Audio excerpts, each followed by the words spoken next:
Warlock is my second rank 2 7-star tech champion along with Shuri, and in my opinion, Warlock is the best tech champion as a 7-star in the game, with only Shuri and Shocker coming close to that level.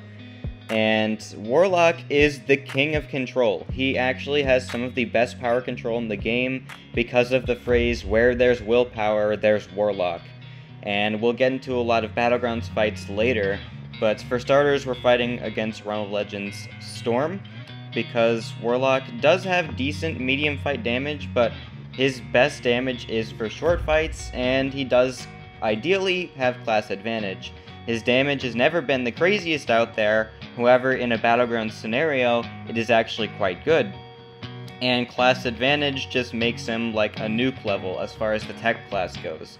The tech class doesn't have an absurd amount of nukes out there, and Warlock is definitely one of the better ones that they have.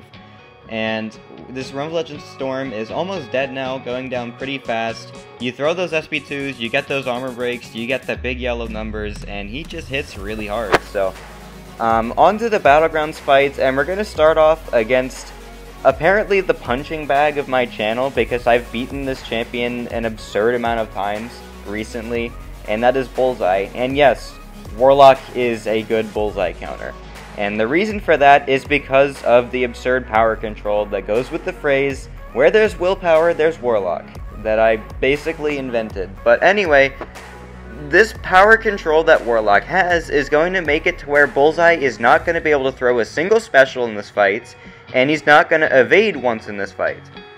And just watch his power bar. If it goes up, it goes back down because of willpower power draining him, and we're just going to keep the cycle going. And there's not much Bullseye can do. The more debuffs he has on him, the faster he gets power drained. So if we have armor breaks and bleeds and stun, that's 3 times the power drain. If we have armor breaks and bleeds, that's twice the power drain, stuff like that. We got resisted from Stand Your Ground, but it's okay, he didn't punish me. It was a risky thing, I shouldn't have tried that, but that's alright. And we're just spamming heavies, and he just can't do anything about it. And we're taking some damage because of the node that lets him crit through the block, even though he crits through the block a little bit normally. And then he's just gonna die. So that was a Bullseye in 67 seconds without him throwing any specials. And obviously was not the fastest kill, but at the same time, he just got controlled like as perfectly as you could possibly control a Bullseye. So next up we have America Chavez, and I'm going to take some damage in this fight just because I did something stupid, but at the same time, he's going to do a really good job killing her pretty fast. Warlock's animations are the craziest animations in the entire game because of how far he pushes himself with his attacks, to where you have basically the easiest light intercepts in the game, but at the same time, they're annoying because if the AI decides to just not go into them, then they will punish you. So it is a little bit wacky, but if the AI was better, then he would legit have the best animations in the game for intercepting. I probably shouldn't have thrown that SP1 there because the shocks aren't going to do a lot of damage versus Chavez. And here's where I mess up. I just tried to do some really fancy intercepts and got punished for it. So if I just didn't do something stupid like that, you know, that's a Chavez that goes down in, what, 55 seconds we're about to see. And it would have been a pretty clean fight, so unfortunate that I decided to do something dumb, but at the same time, 54-second Chavez fight, definitely pretty nice. So next up we have Iceman, rank 5 ascended Iceman, and Warlock is probably the best Iceman counter in the game, and even though there's not really such thing as an Iceman counter, because all you need to do is just be immune to Cold Snap, but for me personally, Warlock is the only champion in my Battlegrounds deck, or champion that I really just in general have ranked up that is going to be Cold Snap immune. The only other one I can think of is Storm Pyramid X, and she's a bit more of a defender than an attacker usually, so Warlock is definitely my go-to Iceman counter in that case, and he's going to do a really good job of it, just because, you know, he's not going to take damage, so the only way I could possibly mess up is by misdexing an SP1 really. And yeah, so 43-second Iceman fight, pretty good. Next up, we're going to fight Storm Pyramid X. And this is going to be a really fast fight because Storm Pyramid X loses her glancing if she gets power drained for 8 seconds. or she loses it for 8 seconds if she gets power drained, I should phrase it as. And Warlock is going to power drain her once we get the infection active, and once we start placing a debuff, whether it's a bleed, whether it's a stun, whether it's an armor break, doesn't matter. He's gonna power control her once we get the infection up. And it is worth mentioning that his infection is shorter if the opponent has buffs of any type, but at the same time, it's not that big a deal because they're pretty easy to place, you know, especially when you get a bunch of them by parrying. So we're going to throw this monstrous SP2 that just completely wipes her health out. And then we're just going to 20k mediums, 12k light attacks, 13k light attacks, whatever. 34-second fight, lost because I gave him a rank 2 Juggernaut fight, whatever. It's a rank 2 Juggernaut, what are you going to expect? But next up we have Mysterio, and just like Bullseye, this is a fight where you don't want the opponent to ever throw a special if you can help it. So I don't think I'm going to be using my parry heavy rotation because I didn't feel like doing it in this specific scenario. It might have been better for me to try that. It probably would have been. But at the same time, he's going to power control this Mysterio really well. So it's going to be pretty nice. I am actually throwing some heavies, but I am taking a lot of block damage just because that crit through the block node is really annoying. We're down to 80% health already, but I'm pretty sure that's about as much health as I lose in this fight. And then we're going to play some armor breaks, so if Mysterio does happen to throw a special, the gas that he consumes, well, he won't have gas to consume, I should say. Whatever phases or modes he enters, I don't really know what they're called, they're going to be shortened because he doesn't have gas to consume. So we're doing a bunch of light attacks, light intercepts, and then we're going for an SP2, and he's dead. So really nice Mysterio fight that went down in 53 seconds without him throwing a special the entire fight.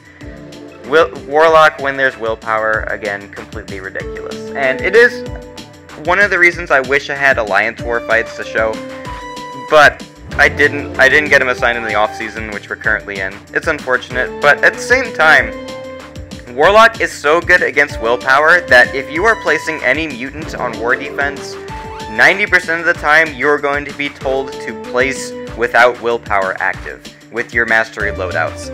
And that just goes to show how powerful he is with willpower. Even though I've already said it like 400 times already this video, yeah, Warlock against willpower is stupid.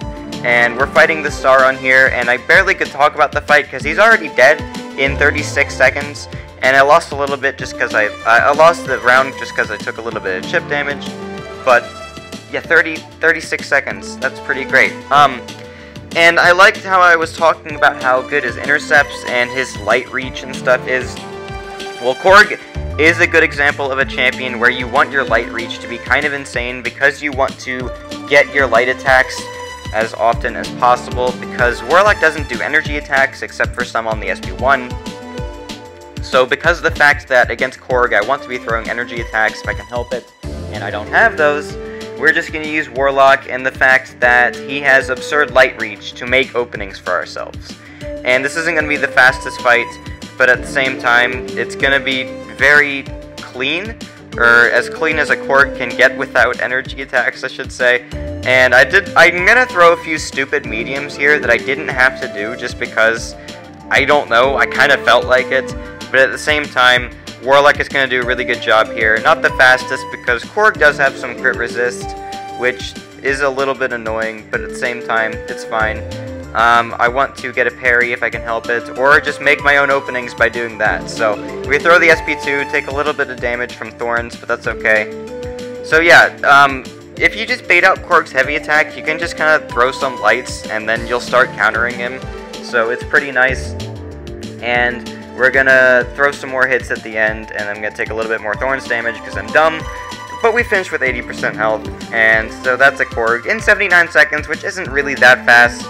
But he makes the Korg pretty easy because of the openings he can make with his light attacks. So, alright, next up I have Thronebreaker Event Quest, just because he's fun here. Like, Thronebreaker Event Quest is not meant to be content that's like worth showcasing for a lot of stuff, but it's really fun to see Warlock's damage go through the roof because of how he is for these nodes, and that's like just what I'm going to show for the next couple fights.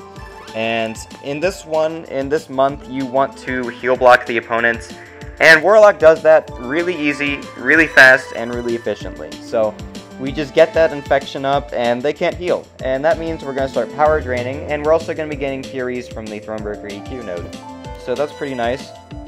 4 Furies, 5 Furies, 6 Furies, and I'm going to throw the SP2 with 8 of them, and just, oh yeah, he's completely just deleted. That was such a fast fight, and just such a monstrous SP2.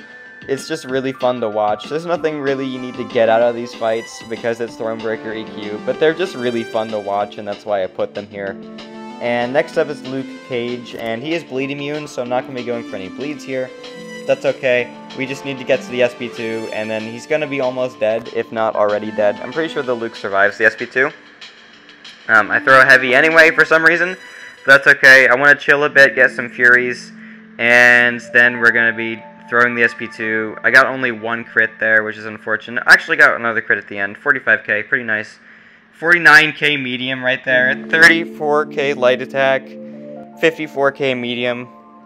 Yeah, he's good for this. So last up is Dr. Voodoo, and he's even better for this fight because Dr. Voodoo does start with some healing, so it's kind of a weird ability, but it's kind of cool that he does start with healing like that. So we're going to throw a heavy attack just because we can, and then we're going to race up to the SP2. We're going to have a lot of Furies already because of the fact that we negated his personal healing, and then just look at, yeah, he's just dead. He's just dead. Like, that's so much fun. So last up, I'm going to show against Winter of Woe, Dani Moonstar, because I've shown a lot of Warlock in shorter fights, and if you want to see him for long fights, this is what he's going to look like. It's not the craziest, but again, Warlock with class advantage is actually pretty hard hitting because he does benefit from that attack bonus by a lot. So this is a fight where you don't really need counters, you just need to know how to dex her special 2, and then you're going to be chilling. Warlock's light reach, man, it's so crazy. But I'm gonna let her throw SP2s this whole fight because that's the only special I can really bait. Because I'm obviously not pushing her to SP3 ever, and she can't throw her SP1 in the fight at all, so here we are just going to throw the SP2, it's going to do a lot of damage, and then we remove her illusion, which is cool. Can't really talk too much about how this fight is working, other than the fact that I missed X and SP2 here. Luckily, it's the only SP2 I missed X, but that's a 20k medium, that's so nice, and we're trying to get our openings in. I think I'm gonna get her medium, like that, yeah, tag her medium, so that's cool. 10k light attacks even without any armor breaks, which is pretty nice, because its crit damage is absurdly high, so that's cool. And anyway, at this point, I'm just gonna talk about Warlock in general in this tech class, and like I said at the early part of the video, I really think he is the best 7-star tech in the game, assuming he's awakened at least, because that makes him a lot better for defense. There are going to be people who are going to say Shuri is better, and I get that, but I don't think Shuri has nearly as much Battlegrounds potential, or sometimes even war potential as Warlock does. And she's obviously way better for stuff like Necropolis and Longform, but Longform content isn't something I personally value that high.